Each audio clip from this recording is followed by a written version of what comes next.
오늘 우리에게 주시는 하나님의 말씀은 데살로니가전서 5장 18절 말씀입니다. 신약성경 334쪽입니다.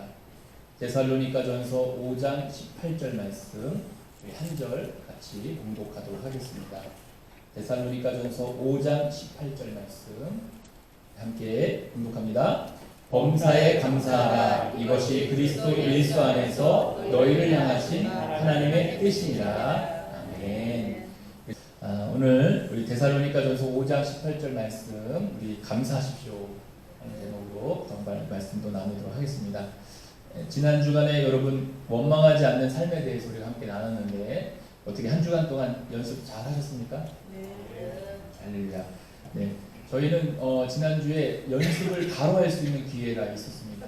점심을 저희가 이제 먹어야 되는데 반찬까지 다 준비가 됐는데 밥이 준비가 안 돼가지고 밥이 준비가 안 돼가지고 그래가지고 권사님이 우리 배운 대로 합시다. 그래가지고 우리 배운 대로 원망하지 맙시다 해서 우리가 정말 감사하고 큰 웃음과 감사가 있었던 그런 시간을 우리가 있었습니다. 연습을 바로 할 수 있어서 너무 감사했고요.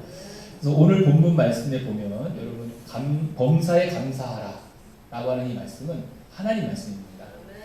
그런데 우리가 이런 말씀을 딱 대하면 어떤 마음이 생기냐면은 거부감이 생겨요.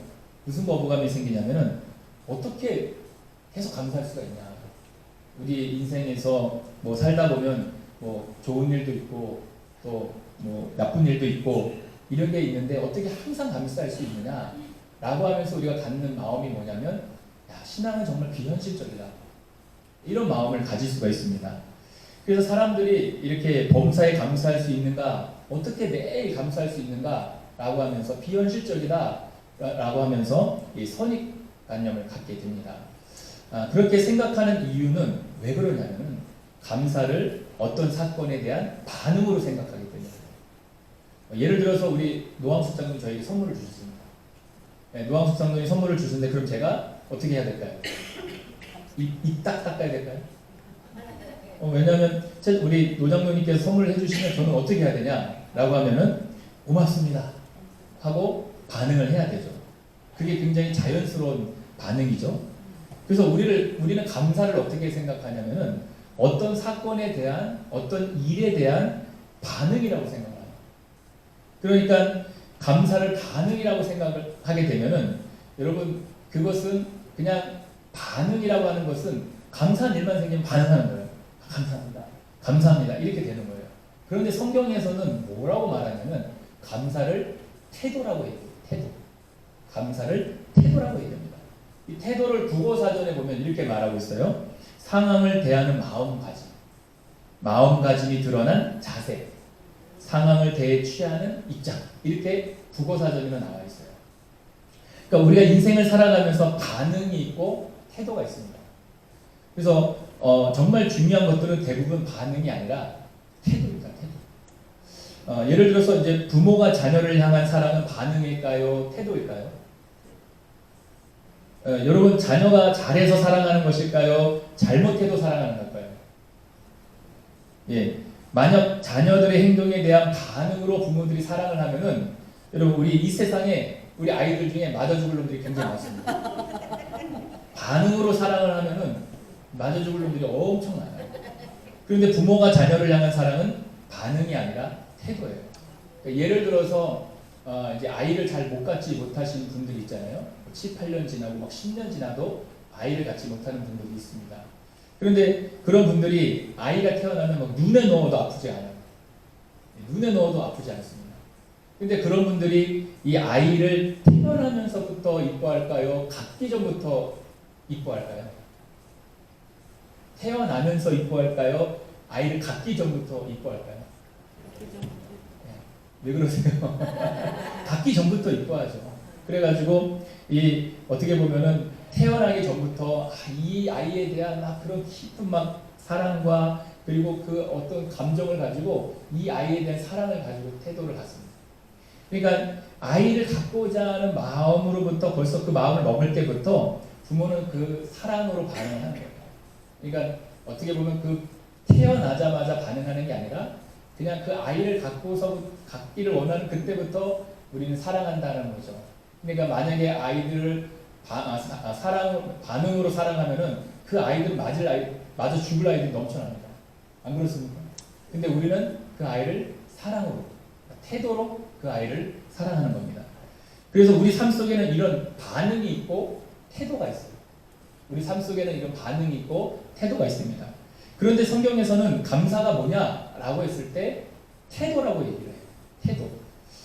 그러니까 오늘 본문 보면은 범사에 감사하라. 이 이야기는 어떻게 보면 감사로 반응하라라고 하는 이야기보다는 감사의 태도를 가져라. 이 말씀을 하고 있는 겁니다. 그리고 원망도 태도입니다. 여러분 이스라엘 백성들이 애굽에서 430년 동안 종살이했습니다. 근데 이 애굽에서 430년 동안 종살이하면서 이들이 정말 가지고 있는 뼛속 깊이 가지고 있는 게 뭐냐면은 이 노예라는 것은 시키는 일만 하는 거예요. 노예라는 시키는 일만 하다 보니까 항상 그들에게 불만이 있었습니다. 그러니까 불만이 있다 보니까 430년 동안 그 불평한 게 정말 그 사람들이 모든 뼛속까지 스며들었는데, 그러니까 이 원망이라는 태도가 그 속에 완전히 430년 동안 이게 어떻게 보면 스며든 거예요. 그러니까 광야로 나왔는데도 불구하고 홍해를 갈라주는 역사를 보여주시고 만나를 내려주시고 관석에서 샘물을 내주셨음에도 불구하고 이들은 말끝마다 원망을 한 겁니다. 그러니까 이들이 결국은 가나안 땅에 들어가지 못하게 된 거예요. 그 원망의 태도 때문에. 따라서 저와 여러분이 인생을 복되게 살기 위해서라면 원망의 태도가 아니라 감사의 태도를 가져야 한다는 것을 오늘 이 말씀을 통해서 다시 한번 깨닫게 됩니다. 자, 오늘 본문을 잘 보면 여러분 감사하라라고 하는 이 말은 저거를 이제 문법으로 보면 현재 능동태 명령법이에요.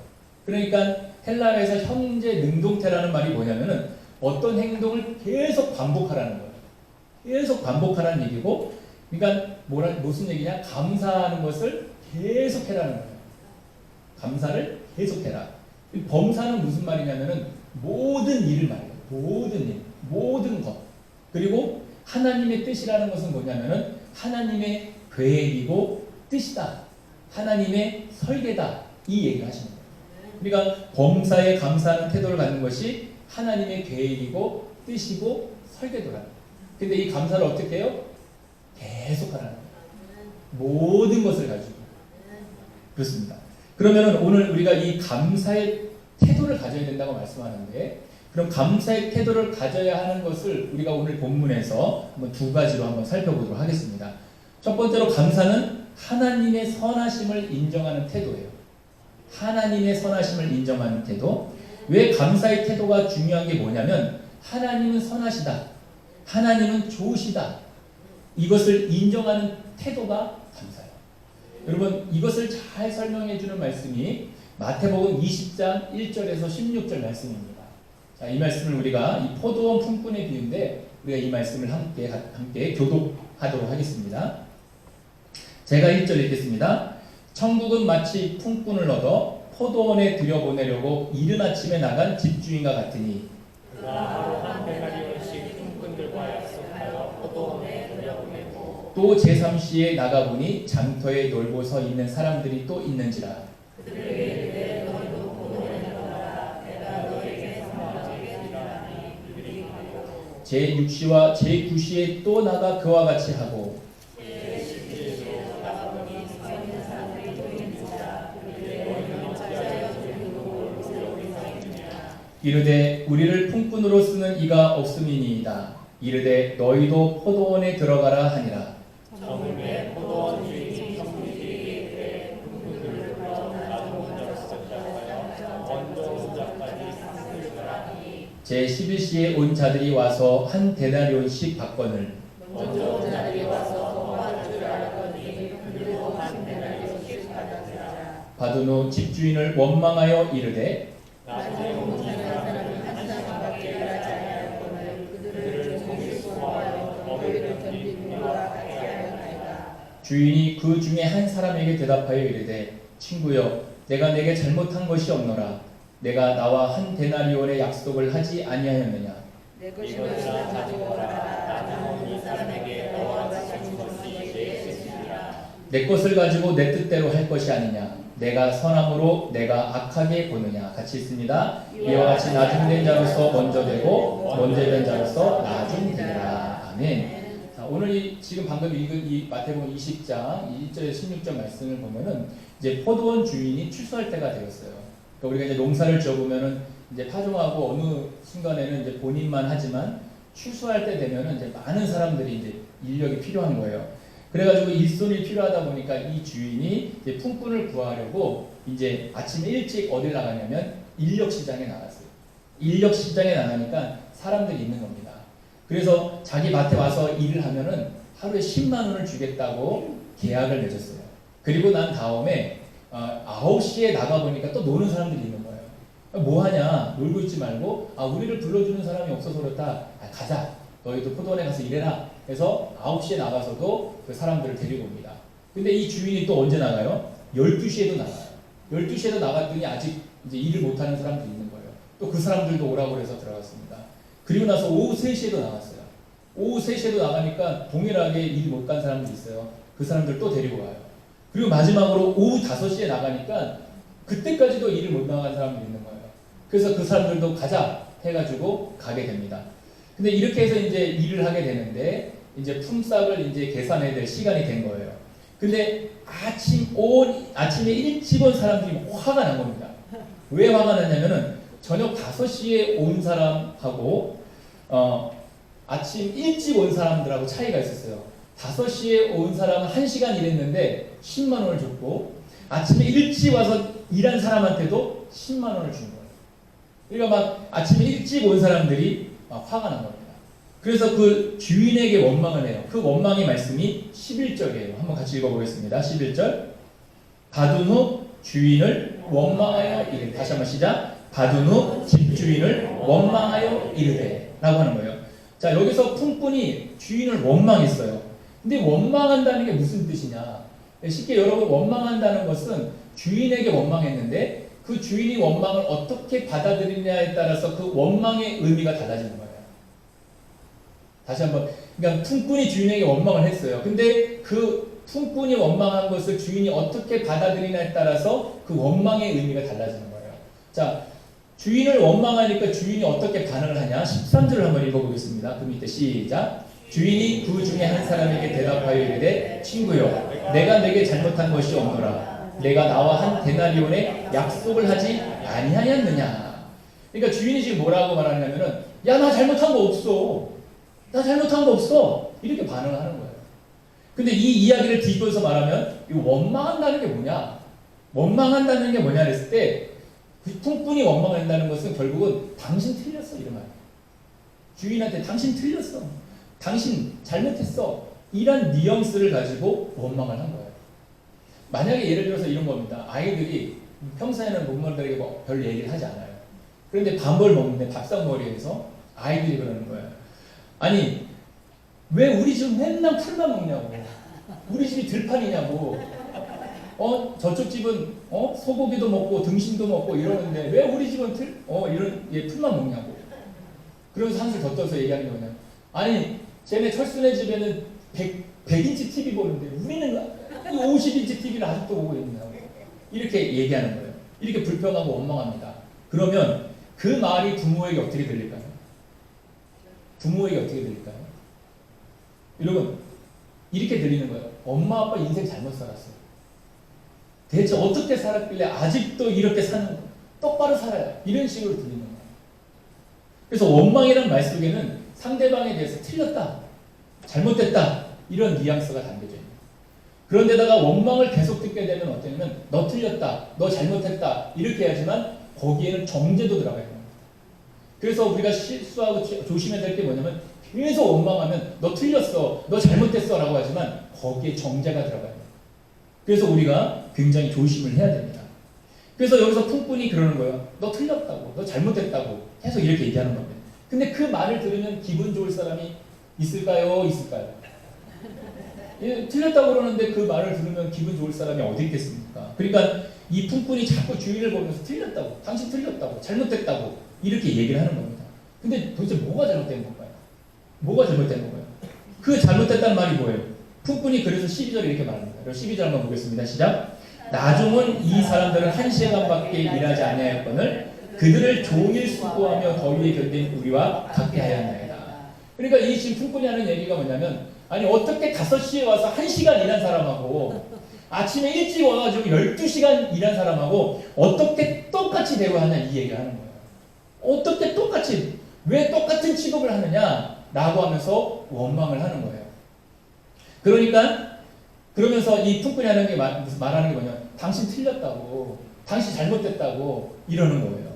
근데 그 말을 듣고 주인이 뭐라고 그러느냐, 13절 다시 한번 읽어볼게요. 13절 시작. 주인이 그 중에 한 사람에게 대답하여 이르되 친구여, 내가 내게 잘못한 것이 없노라. 내가 나와 한 데나리온의 약속을 하지 아니하였느냐. 자, 노란 글씨만 보면 그래요. 이거 막 원망을 하니까 주인이 그런 거예요. 야, 여기 이 계약서 봐봐, 이 계약서. 야, 이 계약서에 10만 원 주기로 했잖아. 10만 원. 10만 원. 야, 내가 잘못한 게 아니잖아. 라고 얘기하는 겁니다. 여러분, 주인이 잘못했습니까? 품꾼이 잘못했습니까? 누가 잘못한 거예요? 그럼 왜 품꾼은 주인이 잘못했다고 생각했을까? 품꾼은 왜 주인이 잘못했다고 생각했을까? 여러분, 20장 9절에서 10절 말씀을 보겠습니다. 같이 있습니다. 시작. 제 11시에 온 자들이 와서 한 데나리온씩 받거늘 먼저 온 자들이 와서 더 받을 줄 알았더니 그들도 한 데나리온씩 받은지라. 자, 뭐라고 말해요? 더 받을 줄 알았다는 거예요. 더 받을 줄. 그러니까 품꾼은 자기가 가지고 있는 뭐가 있는 거예요? 기준이 있는 거예요. 자기가 가지고 있는 기준이 있는 거예요. 그러니까 그 기준으로 보니까 주인이 잘못됐다는 거예요. 왜 똑같이 주냐는 거예요. 5시 와서 1시간 일했는데 왜 10만 원 주고 12시간 일한 나한테 왜 10만 원을 주냐고 얘기하는 거예요. 근데 여기서 우리가 이제 깨달아야 될 은혜가 뭐냐면, 사람들은, 이 원망하는 사람들에게 맹점이 있어요. 이게 무슨 말이냐면 한결같이 자기 기준으로 얘기해요. 자기 기준으로 얘기합니다. 자기 기준을 가지고 상대방을 보고 틀렸다고 얘기합니다. 자기 기준을 가지고 상대방이 틀렸다고 얘기하는 겁니다. 여러분, 1시간 일한 사람하고 12시간 일한 사람하고 똑같습니까, 사실? 여러분, 어떻게 대우해 주는 게 상식이에요? 차이를 주는 게 상식이죠. 차이를 주는 게 상식입니다. 아침에 일찍 온 사람들에게 많이 주는 게 상식이에요. 그러니까 1시간 일한 사람하고 12시간 일한 사람하고 똑같이 주는 게 어디 있어요? 그 몰상시간주의라고 얘기하는 거예요. 그런데 주인이 이 품꾼에게 이렇게 말하는 거예요. 야, 계약서대로 했잖아. 계약서대로 했잖아. 이게 상식이야. 이게 여러분, 이 계약서대로 하는 게 상식이야. 주인은 이렇게 얘기하고 있는 겁니다. 그러면 여러분, 상식이라고 얘기했을 때, 이 상식은 계약서대로 했을 때는 10만 원 줬어요. 그럼 품꾼은 다르게 주는 게 상식이라고 얘기합니다. 그럼 계약서대로 주는 게 상식입니까? 품꾼이 생각한 대로 그것이 다르게 주는 게 상식일까요? 여러분, 나름대로 자기들이 상식을 가지고 있어요. 우리도 인생을 살아가면서 상식을 가지고 있는데, 어떤 상식을 가지고 우리들이 잘못하는 생각이 뭐냐면, 이 상식이 진리라고 생각을 하는 거예요. 이게 기준이라고 생각하는 거예요. 그러다 보니까 이게 표준이라고 생각하니까 이 표준을 삼고 상대방을 바라보면 다 틀렸어요. 내 기준을 가지고 상대방을 보면 다 틀린 겁니다. 여러분, 예를 들어서 하나 설명을 해볼게요. 아침밥을 꼭 먹어야 될까요? 안 먹어도 될까요? 여러분, 먹는다? 안 먹는다? 먹는다? 안 먹는다? 훌륭하시네. 안 먹는다.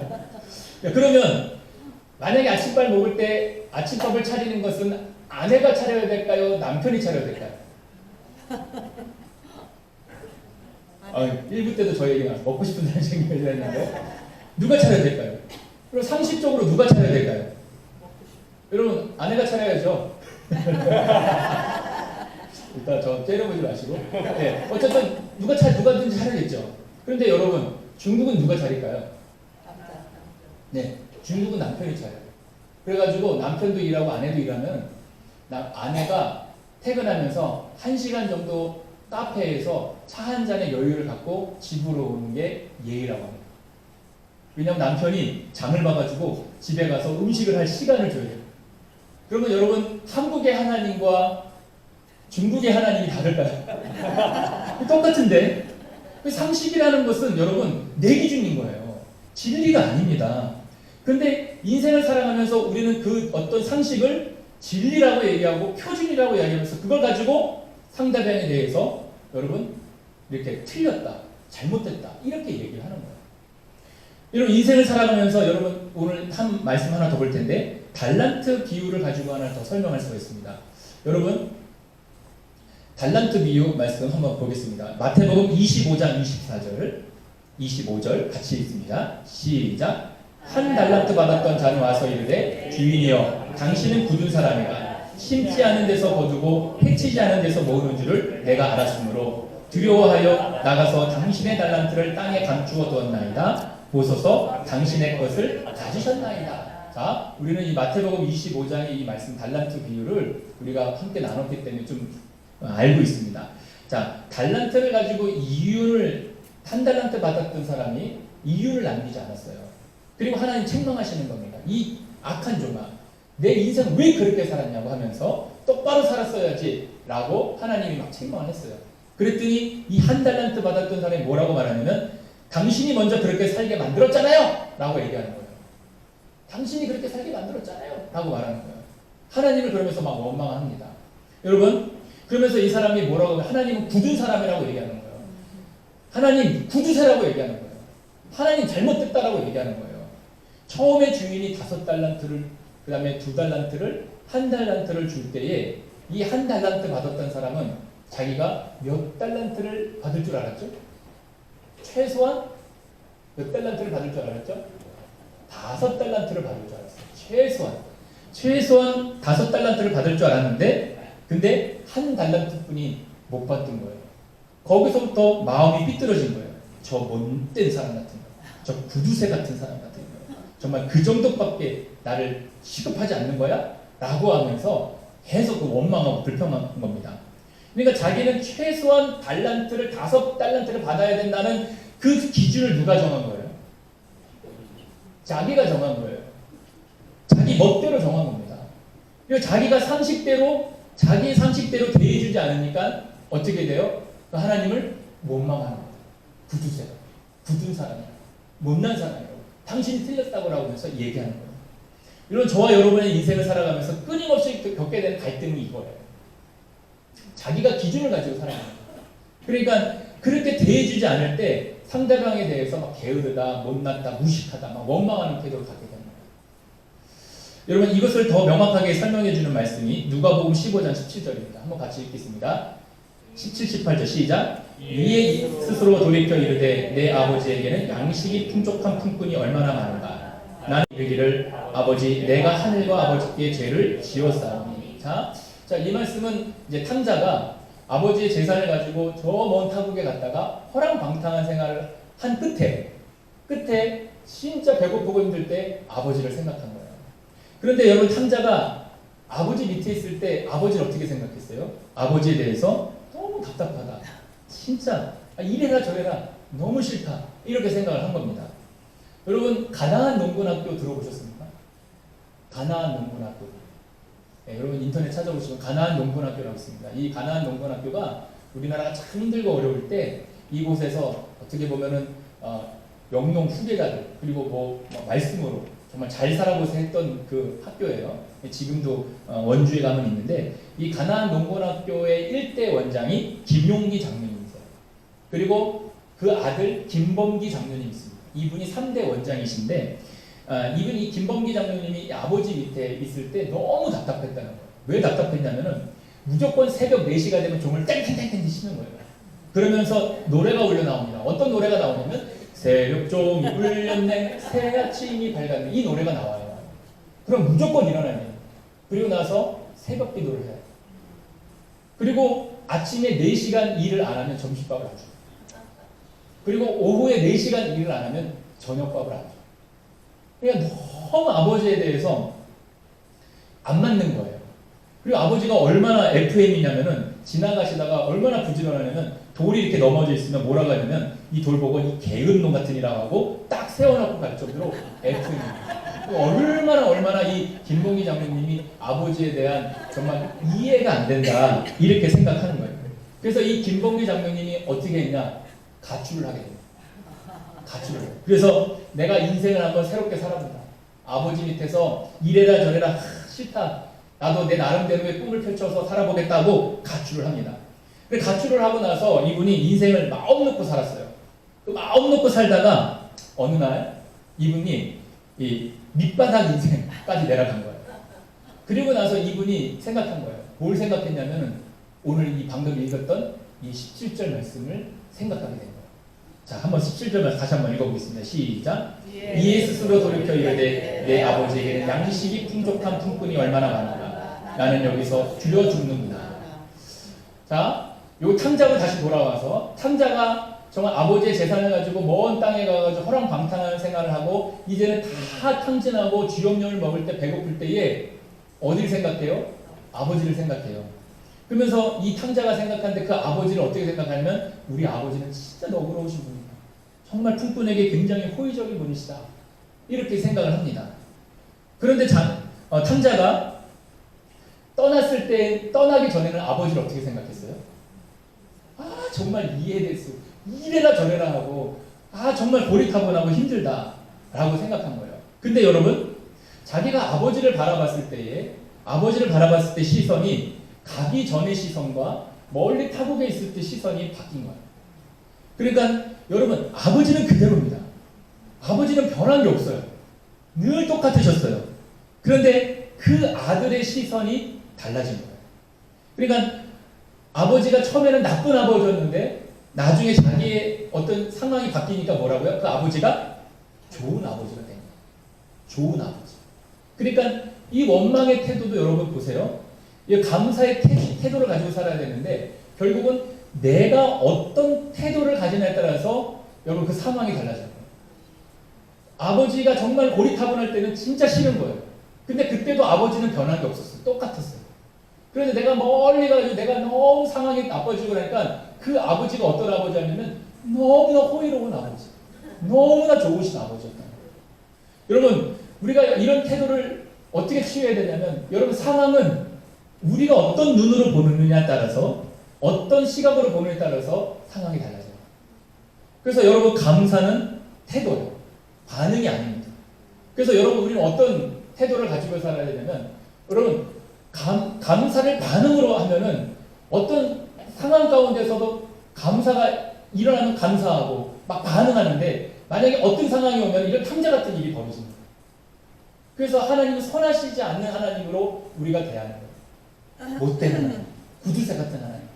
그런데 우리가 그것을 태도로 가면은 그 하나님은 너무나 호의로우신 하나님, 너무나 좋으신 하나님, 이게 되는 거예요. 그래서 어떤 태도를 가지고 살아가느냐, 여러분 그 사람의 삶의 색깔을 결정합니다. 저는 여러분들이 정말 감사의 태도를 가지고 살아가는 저와 여러분들 되기를 주님의 이름으로 축복합니다. 자, 우리가 두 번째로 감사한 태도를 가져야 될 두 번째 이유가 뭐냐면 감사는 하나님의 주권을 인정하는 거예요. 하나님이 주인이시라는 것을 인정하는 거예요. 자, 아까 마태복음 20장 15절 말씀 다시 한번 읽어봅니다. 시작. 내 것을 가지고 내 뜻대로 할 것이 아니냐. 내가 선함으로 내가 악하게 보느냐. 자, 그 주인이 100만 원이 있다 치고요. 그래서 아침에 일찍 온 사람들한테 계약한 대로 10만 원을 줬습니다. 그리고 나머지 90만 원을 가지고 이제 자기가 이제 나머지 남은 사람 9명한테 이제 10만 원씩 주는 거예요. 그래서 1시에 온, 5시에 온 사람한테도 10만 원을 주고 3시에 온 사람한테도 10만 원을 주고 12시에 온 사람한테도 10만 원을 주고 마지막 5시에 온 사람한테도 10만 원을 준 거예요. 그러니까 아침에 일찍 온 사람이 열받는 겁니다. 열이 확 받으면서 아니 어떻게 나하고 저 사람하고 똑같이 취급할 수 있는 거야. 어떻게 저 5시에 온 사람하고 1시간 일한 사람하고 아침에 일찍 와가지고 12시간 일한 나하고 어떻게 똑같이 대하는 거야 라고 하면서 막 항의를 하는 겁니다. 그때 주인이 뭐라고 하냐면 그거요. 내가 너한테 얼마 주기로 했냐. 얼마 주기로 했죠? 10만 원 주기로. 야 내가 너한테 5만 원 안 줬잖아. 내가 너한테 10만 원 줬잖아. 야 내가 내 돈 가지고 하는데 네가 왜 감나라 콩나라 하는 거야? 이 얘기를 하는 거야. 네가 뭔데 임마 내가 내 돈 가지고 내가 10만 원씩 준다는데 내가 너한테 5만 원 준 것도 아닌데 네가 왜 감나라 콩나라 하는 거야? 이거 내 돈이잖아 내 돈. 이 얘기하는 거야. 내가 내 돈 쓰면서 왜 내가 너한테 허락을 받아요? 이 얘기를 하는 거야. 여러분 이 얘기가 뭐냐면 여러분, 우리가 하나님의 주권을 인정해야 되는 게 뭐냐면 하나님께서는 우리에게, 우리 모두에게 주신 여러분 삶을 살아가는 데 필요한 것들을 우리에게 쭉 허락해 주셨어요. 그런데 우리들은 어떻게 하냐면 우리는 늘 옆에 있는 사람들을 영적으로 시기해요. 어떻게 시기하냐면 하나님, 왜 저 사람은 키가 큰 거예요? 왜 저 사람은 나보다 왜 잘생긴 거예요? 왜 저 사람은 쌍꺼풀 수술도 하지 않았는데 나면서부터 어떻게 쌍꺼풀이 있는 거예요? 나는 돈 주고 쨌는데도 왜 쟤보다 못생긴 거예요? 이렇게 하면서 막 분실하는 겁니다. 하나님, 이거는 불공평합니다. 내 자라온 환경, 내 외모, 나 정말 열받습니다. 누가 한번 얘기만 해도 막 바로 화를 내고 이러는 거예요. 어떻게 저럴 수가 있습니까, 하나님? 왜 저하고 나하고 이게 틀릴 수가 있습니까? 그럼 이제 주님이 뭐라고 말씀하시냐면, 야, 내 것 가지고 내가 마음대로 하는데 네가 뭔데 뭐라고 해? 라고 하시는 거예요. 그러니까 하나님께서는, 그 주권자이신 하나님께서는 우리를 만드시고 우리에게 뜻대로 우리에게 허락하신 은혜들이 있어요. 우리에게 뜻대로 주셨던 거예요. 그런데 여러분, 우리는 주님이 주신 그것을 우리가 어떻게 하냐면은 우리에게 주관적인 판단을 가지고 그 상식이라고 하는 기준을 가지고 늘 하나님 앞에 이의를 대는 거예요. 항의하고 원망하는 거예요. 하나님, 어떻게 이렇게 하실 수 있어요? 왜 쟤를 저렇게 크게 만드셨어요? 제 얼굴을 왜 저렇게 이쁘게 만드셨어요? 제 예전에 공부도 못했는데 어떻게 이렇게 하실 수 있어요? 라고 하면서 다 불평하고 원망하는 겁니다. 그때 이렇게 항의할 때 하나님이 뭐라고 말씀하시냐면, 야, 그거 월권이야. 네가 뭔데 이래라 저래라 그러는 거야. 이게 월권입니다. 하나님은 우리에게 주신, 여러분, 1대1로 주신 삶의 은혜가 있습니다. 근데 우리는 그것을 가지고 하나님께 항의하는 거예요. 하나님, 이러실 수 있습니다. 어떻게 쟤는 저렇게 잘 살 수가 있어요? 어떻게 쟤는 저렇게 째지도 않았는데 이렇게 이쁠 수가 있어요? 이러면서 막 하나님께 불평하고 원망하는 거예요. 그래서 원망하는 사람들의 특징을 보면은 남의 일에 대해서 막 월권을 하는 거예요. 결국 하나님에 대한 월권을 넘어서 결국 우리 앞에서도 얘기했지만 하나님한테 뭐라고 하는 거예요? 당신 틀렸다 얘기해요. 당신 잘못됐다 얘기하는 거예요. 그리고 원망하는 사람의 문제가 뭐냐? 감사의 태도가 없다는 거예요. 그럼 감사를 줘야지만 반응을 하는 거예요. 이게 여러분 신앙생활하면서 감사에 반응을 하면 문제가 일어나요. 그래서 감사에는 무조건 태도로 가야 되는 거예요. 이게 중요한 겁니다.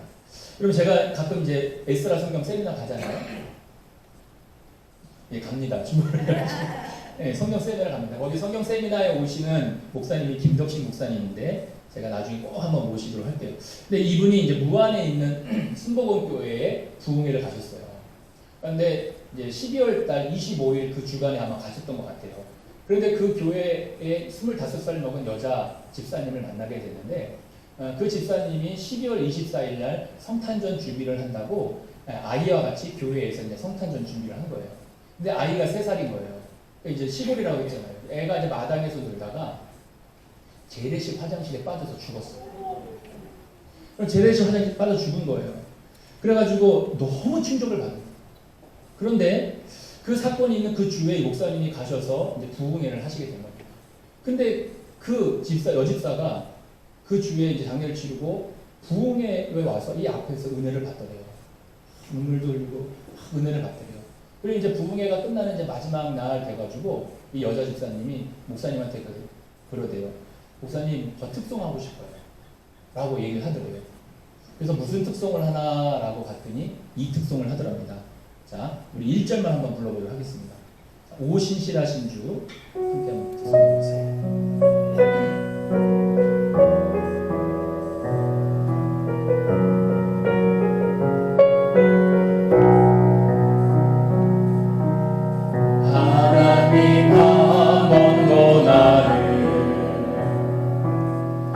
실망시킨 적 없으시고 언제나 공평과 은혜로 날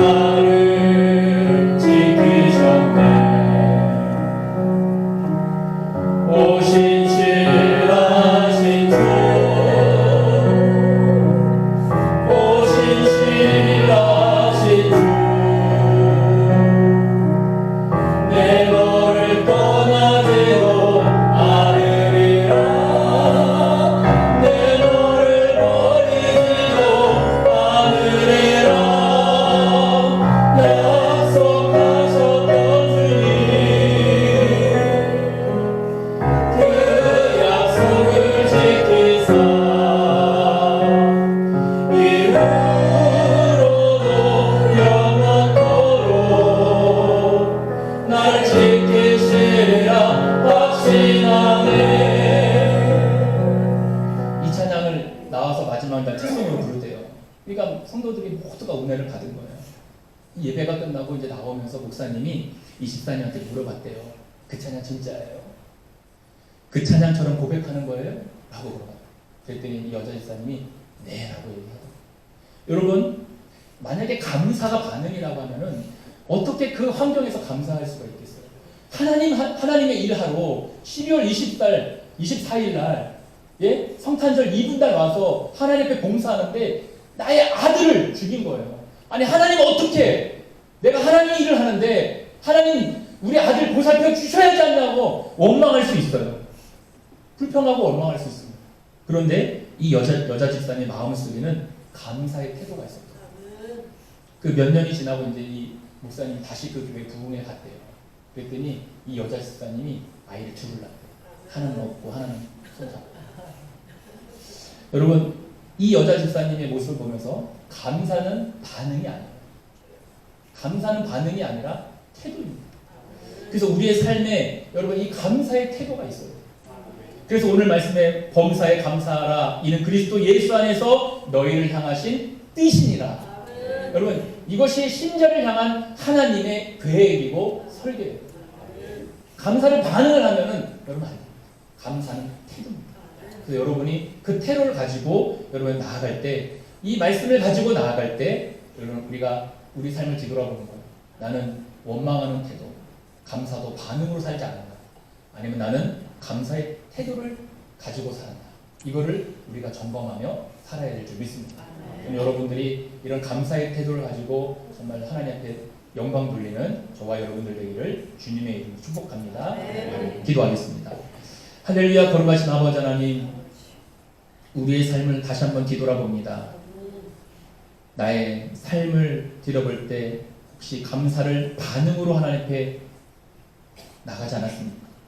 하나님이 무엇을 이루어주셨을 때 반응을 보이고, 하나님이 그렇게 해주시지 않을 때 실망하고 불평하고 원망했던 우리의 모습이 아닙니다.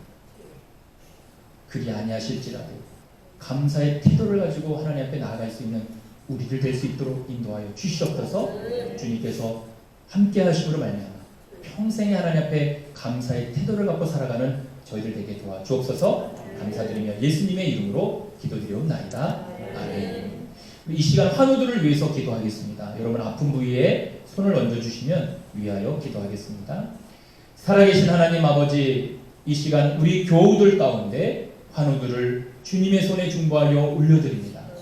하나님께서 환우들을 받으시고 긍휼히 여기시며 질병의 고통으로부터 건져 주시옵소서. 우리 주 예수 그리스도께서 채찍에 맞으심으로 너희가 나음을 얻었다는 주님의 대속의 은혜를 의지하여 이 시간 믿음으로 손을 얹었사오니 손을 얹은 곳에 주님께서 친히 안수하여 주시옵소서. 주님의 흘리신 보혈의 피를 발라 주시옵소서. 이 시간 우리의 모든 질병을 대속하신 우리 주 예수님의 이름으로 명하노니 우리 가운데 있는 모든 육체의 질병은 떠나갈지어다. 하나님께서 창조하신 우리의 몸과 마음은 하나님께서 원래 창조하신 대로 그 기능이 회복될지어다. 예수님의 이름으로 기도드려옵나이다. 아멘. 우리 다 같이 일어나셔서 우리 파송의 찬양 예수의 길 찬양하시겠습니다.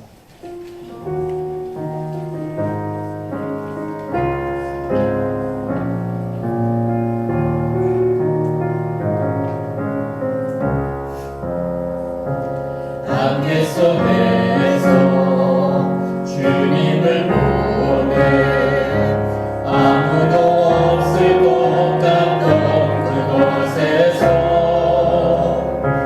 손 내미셔서 나를 이끄네 길 곳으로 떠나던 그곳에서 주 말씀하시네 내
이제는 우리 구주 예수 그리스도의 은혜와 아버지 하나님의 극진하신 사랑하심과 성령님의 내주교통하심이 감사를 반응하지 않고 감사의 태도를 가지고 사는 우리 성도님들 머리에 지금부터 영원토록 함께하시기를 간절히 축원하옵나이다. 아멘.